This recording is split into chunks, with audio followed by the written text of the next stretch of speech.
शिवानी छोड़ के गईली अपने माता को घरनमा में, बिग बॉस के भवनमा में। शिवानी छोड़ के गईली अपने माता को भवनमा में, बिग बॉस के भवनमा में। बिग बॉस वाले कहते अनपढ़ है, कहते हैं गंवार है। बिग बॉस वाले कहते अनपढ़ है, कहते हैं और गंवार है। बतिया जाए के लागी शिवानी जी के बदनमा, बिग बॉस के भवनमा में ना। बतिया जाए के लागी शिवानी जी के बदनमा, बिग बॉस के भवनमा ना।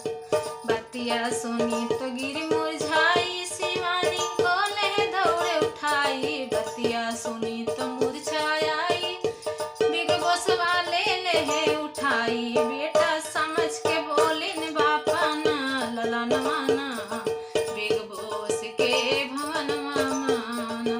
बेटा समझ के बोलिन आपन ललनवा ना, बिग बॉस के भवनमा ना। शिवानी बोली मीठी बोल, मात मेरी है दूरी ओर। शिवानी बोली मीठी बोल, माता है दूरी मोर। वही तो कारत मई है हमारे लिए रुदनवा ना, बिग बॉस के भवनमा ना। वही तो कारत मई है हमारे लिए रुदनवा ना, बिग बॉस के भवनमा ना। इतना कहते शिवानी